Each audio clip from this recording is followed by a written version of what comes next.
Apa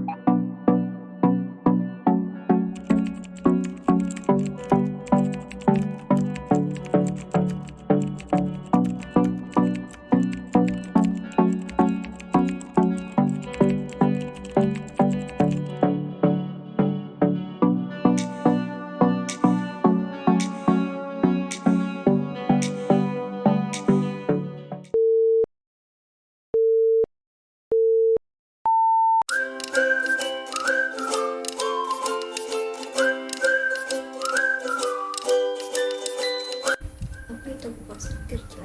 Kepuasan kerja merupakan respon afektif ataupun emosional terhadap berbagai segi atau aspek pekerjaan seseorang, sehingga kepuasan kerja bukan merupakan sebuah konsep tunggal. Seseorang dapat relatif puas dengan salah satu aspek pekerjaan dan tidak puas dengan salah satu aspek lainnya. Kepuasan kerja merupakan sikap positif dari tenaga kerja yang timbul akibat situasi kerja yang membuat mereka nyaman, aman, dan tentram. Penilaian tersebut dilakukan terhadap salah satu pekerjaan mereka. Terdapat dua teori kepuasan kerja.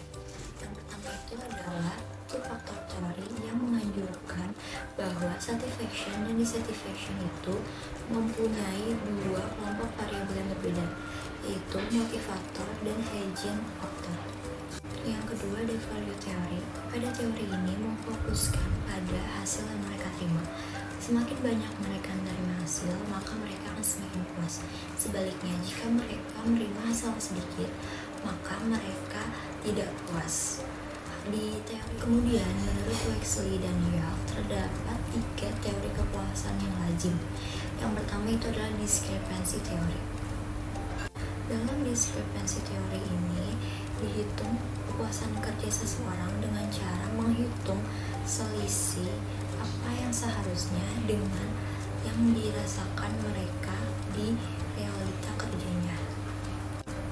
Yang kedua ada equity theory. Dalam teori kepuasan kerja ini, kepuasan kerja dinilai dari input mereka terhadap hubungan dengan pekerjaannya.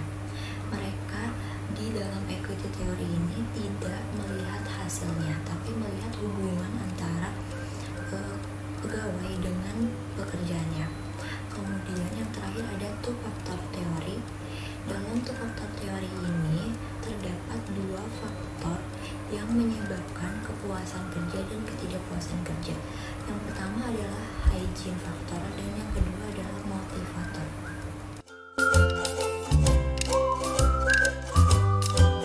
Saya akan membahas mengenai aspek-aspek kepuasan kerja. Kepuasan kerja adalah topik yang kompleks dalam melibatkan berbagai aspek. Berikut adalah beberapa aspek utama yang mempengaruhi kepuasan kerja. Yang pertama adalah hubungan interpersonal. Hubungan dengan rekan kerja, atasan, dan bawahan dapat mempengaruhi kepuasan kerja seseorang. Yang kedua, mengenai lingkungan kerja. Faktor seperti keamanan, kenyamanan fisik, dan fasilitas di lingkungan kerja berkontribusi terhadap kepuasan kerja. Yang ketiga adalah kepemimpinan. Gaya kepemimpinan atasan menjadi pengaruh pada tingkat kepuasan karyawan. Yang keempat ada gaji dan kompensasi. Tingkat gaji, bonus, dan intensi finansial lainnya dapat memainkan peran penting dalam kepuasan bekerja. Yang kelima adalah pengakuan dan penghargaan.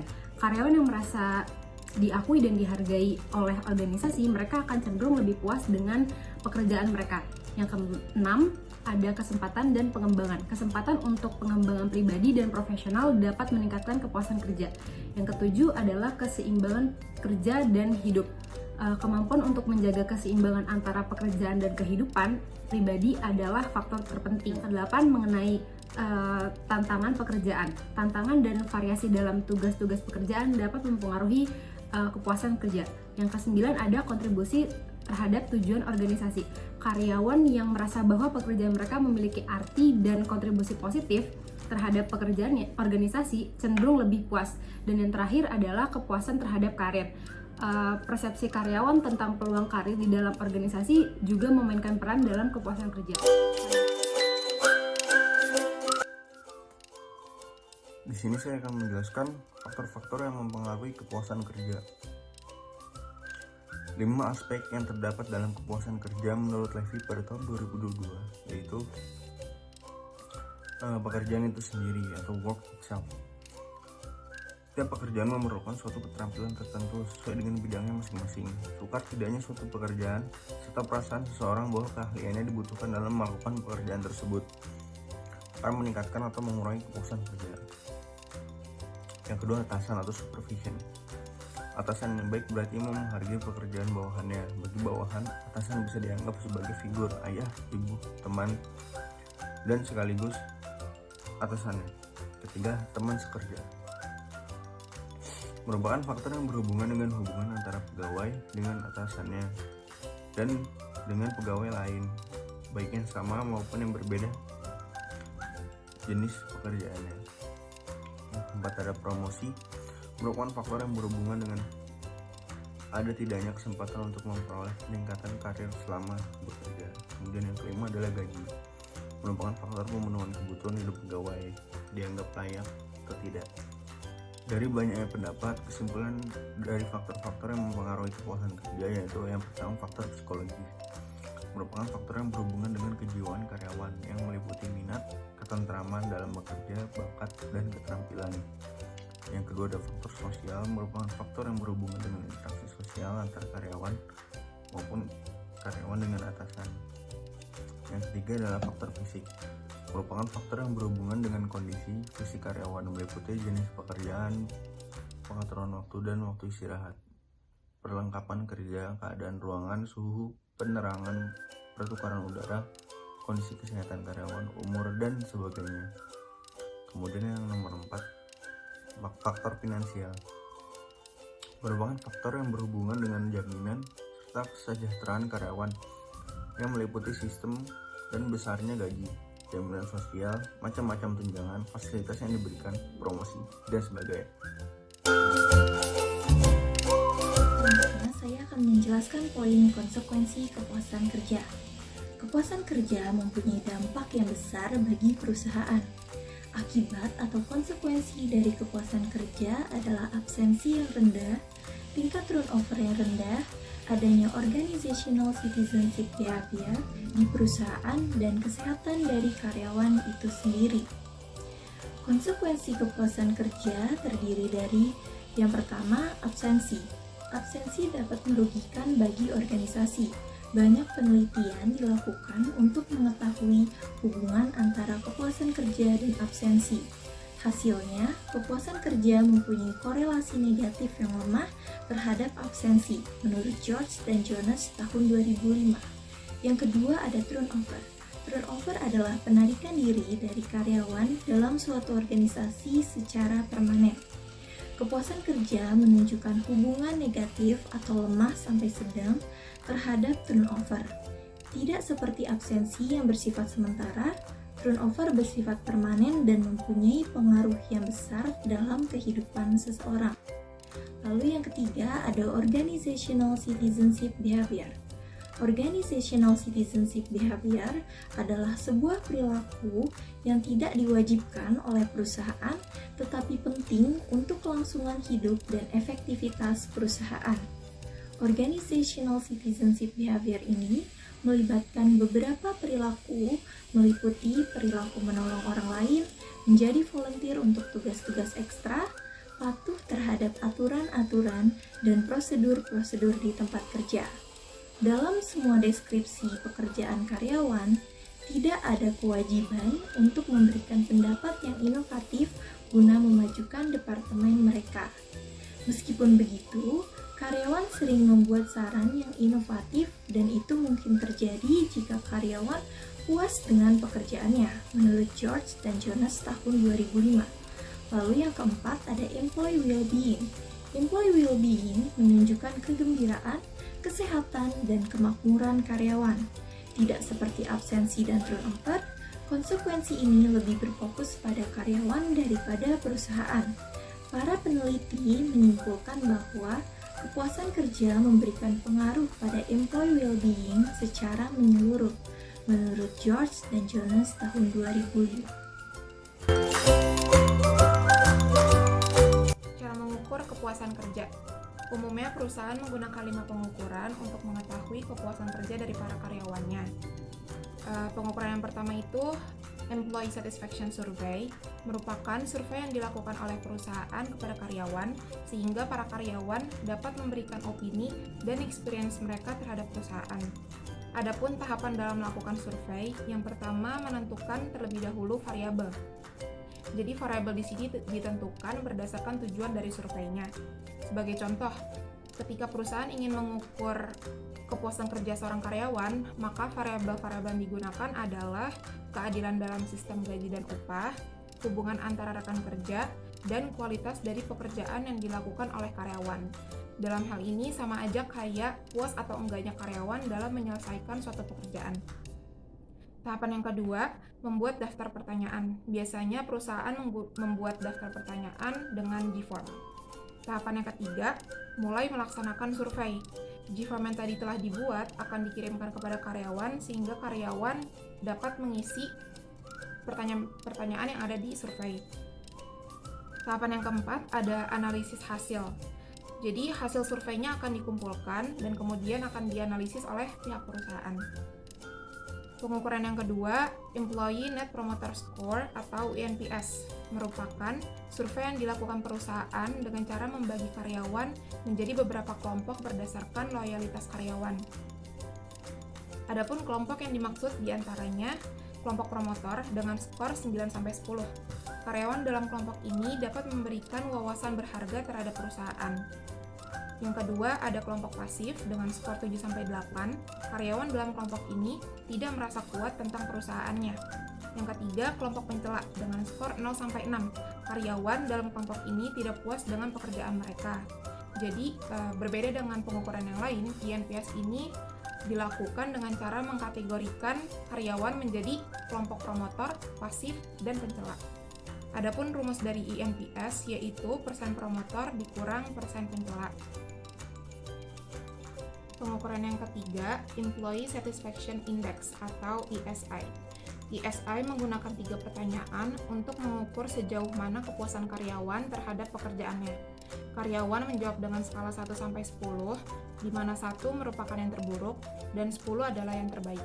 Adapun contoh pertanyaan, yang pertama, seberapa puaskah Anda dengan tempat kerja Anda saat ini?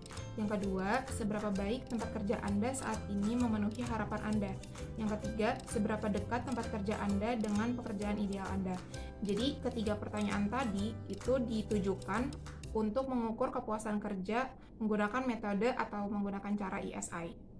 Adapun rumus dari ESI yaitu nilai rata-rata pertanyaan dibagi 3 dikurang 1. Hasilnya dibagi 9, kemudian dikali 100. Selanjutnya, pengukuran yang keempat, one-on-one meeting. Merupakan salah satu cara mengukur kepuasan kerja dengan melakukan pertemuan antara karyawan dan manajernya secara rutin. Jadi, dalam pertemuan akan dibahas kinerja dari seorang karyawan yang kemudian manajer akan memberikan feedback secara langsung kepada karyawan tersebut. Selanjutnya, yang kelima, ada suggestion box. Merupakan sebuah alat atau bagian dari kegiatan perusahaan untuk karyawan memberikan masukan, saran, atau keluhan terkait dengan pekerjaan dan lingkungan kerja mereka. Jadi, suggestion box ini prosesnya dilakukan secara anonim sehingga karyawan akan merasa lebih nyaman untuk memberikan saran dan keluhan terhadap perusahaan. Selanjutnya, hubungan antara kepuasan kerja dengan semangat kerja atau moral. Menurut Panggabean 2004, kepuasan kerja berhubungan dengan semangat kerja. Jika seseorang merasa puas terhadap perlakuan yang diterimanya di tempat kerja, maka mereka akan bersemangat untuk bekerja melebihi apa yang diharapkan. Karyawan akan lebih menikmati situasi kerja dan melakukan tugasnya dengan sepenuh hati. Karena semangat kerja berkaitan dengan ketulusan seseorang dalam melaksanakan segala tugasnya dengan baik. Semangat kerja terkadang juga dihubungkan dengan adanya kepuasan kerja sebagai akibat terpenuhinya kebutuhan dasar, penggajian kebijakan yang adil, lingkungan kerja yang nyaman, training, dan sebagainya dari pekerjaan yang dilakukan. Semangat kerja. Selanjutnya, hubungan antara kepuasan kerja dengan semangat kerja atau moral. Menurut Panggabean 2004, kepuasan kerja berhubungan dengan semangat kerja. Jika seseorang merasa puas terhadap perlakuan yang diterimanya di tempat kerja, maka mereka akan bersemangat untuk bekerja melebihi apa yang diharapkan.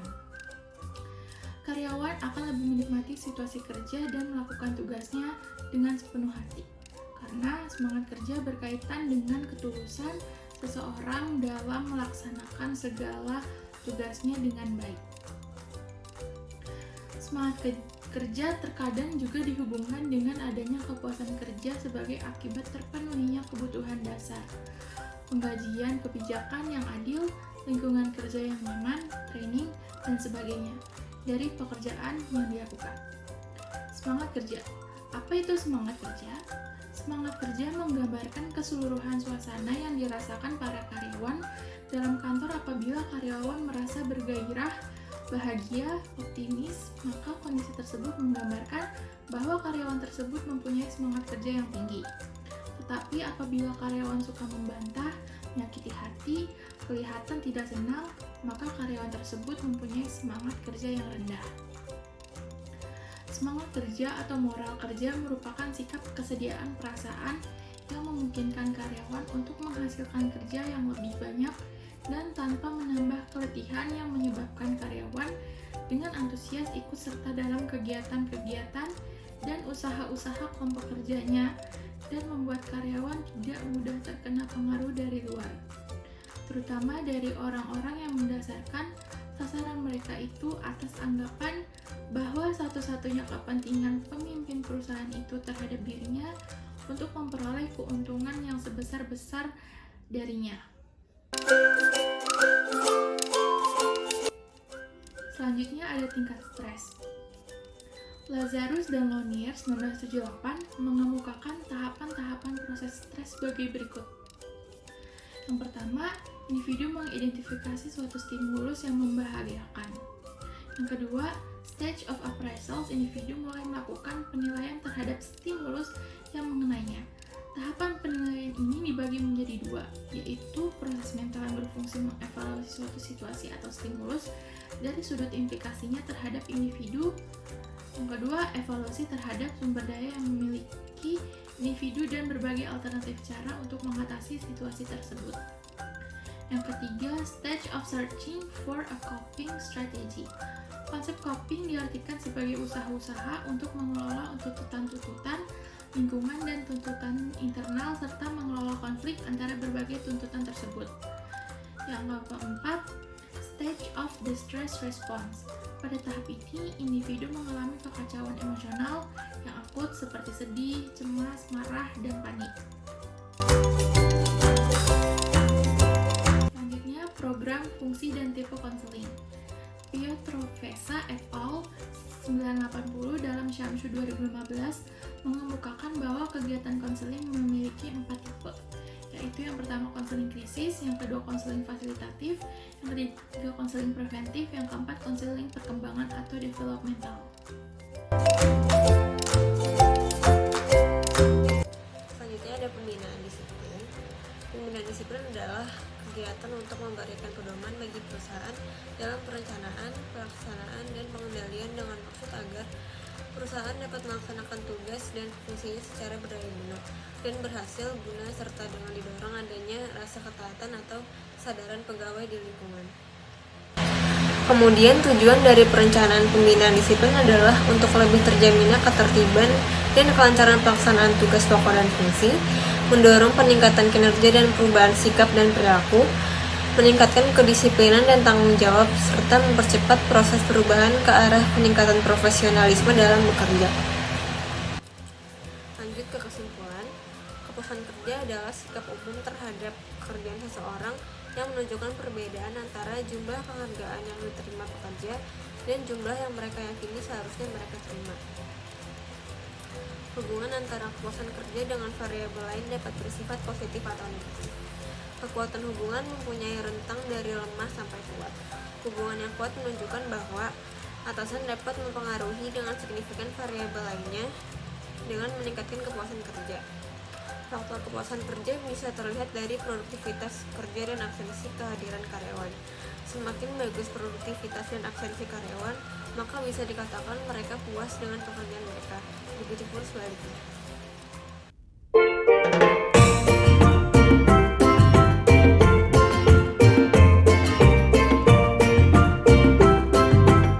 Bye bye.